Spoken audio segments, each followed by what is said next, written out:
doctor Fernando. Bueno, ya debemos estar bastante enterados de lo que nos pasó a 31 de diciembre del año pasado. De entre todas esas noticias, ¿usted destaca alguna positiva? ¿Algo bueno nos está pasando? Y en este comienzo de enero que parece tan complejo por los encerramientos, las cuarentenas, la lucha contra el coronavirus, ¿alguna cosa podemos destacar? Pues doctor Fernando, que la dificultad económica que vimos naturalmente en el peor momento del año, sí se vino corrigiendo. De hecho, a noviembre pues registrábamos una moderación en todas las cifras, que sin embargo, intentando ser algo optimista con respecto a esas tendencias, pues el resultado al cierre del 2020 pues en todos los frentes es absolutamente preocupante y sobre todo en un contexto en el cual hay un enero que simplemente va a reversar parte de esas tendencias que estábamos viendo positivas por cuenta pues de los cierres que hubo que hacer para preservar la salud y preservar el sistema general. Pero el cierre del año pues es muy malo en todos y por donde lo mire, una contracción del 7,5%, pues que es donde se mueve toda la esperanza de crecimiento o de decrecimiento de la economía, pues es muy grave, es muy crítico. Un desempleo que si bien viene corrigiéndose paulatinamente durante todo el cierre del 2020, pues nos va a dejar con una tasa promedio del 15-16%, pues es muy malo, así de sencillo. Un déficit de balanza comercial que se va a aproximar a los 11.000 millones de dólares, como hemos comentado, pues sigue mostrando una debilidad y un problema endémico de la economía colombiana en lo que tiene que ver con su estructura exportadora. Además, en los momentos en los cuales revive el nivel de absorción por mayor crecimiento, pues las importaciones vuelven a crecer y pues estructuralmente no se ve cómo vayamos a cambiar esa historia en el 21 y quizás tampoco en el 22.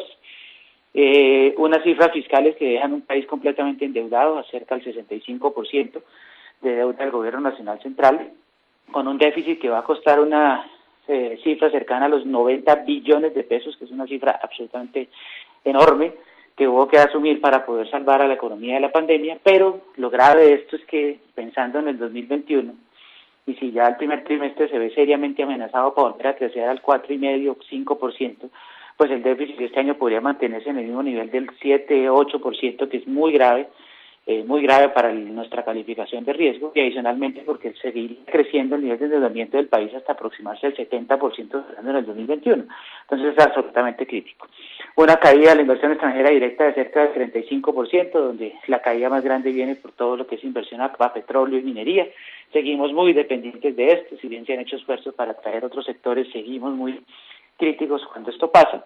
Algo compensaron las remesas que crecieron un 2,5% y significaron más que la misma inversión extranjera directa, con una cifra de 6.900 millones de dólares. Pero en general, doctor Fernando, un panorama absolutamente negativo, sombrío, donde el 21 ni siquiera nos va a permitir recuperarnos a los niveles antes de pandemia. Dios quiera que se pueda superar rápidamente este tema de enero, que podamos volver a pensar que el 22 recuperaríamos las cifras de la economía colombiana antes del cataclismo del coronavirus. Bueno, hagamos votos porque la vacuna llegue. Tenemos que ser optimistas, tenemos que creer en algo, porque si uno no cree en nada, pues está perdido, doctor Cámara. Entonces, no hay que ocultar el panorama es sombrío y de la reforma tributaria que hay, porque sin reforma tributaria no va a haber calificación. Vamos a perder el grado de inversión, doctor Cámara. ¿Cómo lo ve usted? Es altamente probable si el escenario de crecimientos por debajo del 4% se sigue o se empieza a reafirmar en la medida que pasan los meses y la economía no logra sacar la cabeza del efecto de la pandemia.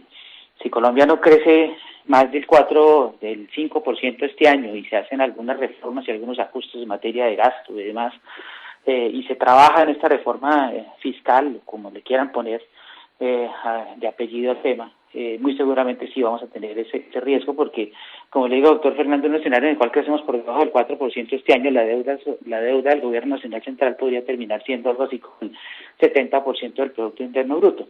Eso sin tomar en cuenta que el recaudo tributario el año pasado fue un lánguido 146 billones de pesos, que fueron 20 billones menos de lo que se estimaba, y que nos pone con un recaudo alrededor del 14%, que este año podría caer al 13% del Producto Interno Bruto, que es una recaudación absolutamente bajita para un país como el nuestro comparado con los pares de Latinoamérica o contra la OCDE a la cual pertenecemos, y eso muy seguramente agravaría la circunstancia de percepción de riesgo y de sostenibilidad fiscal del país. Luego aquí esto es creciendo, generando riqueza, volviendo a producir, y ojalá con una reforma desde el punto de vista fiscal que no solamente se ocupe de incrementar las cargas a una economía y a unos hogares muy lastimados y maltrechos, igual que las empresas, sino tal vez a una austeridad que, como lo hemos hablado, puede fácilmente significar, si hacen bien la tarea en negociar arriendos, en mirar gastos corrientes y demás, fácilmente 20 billones de pesos.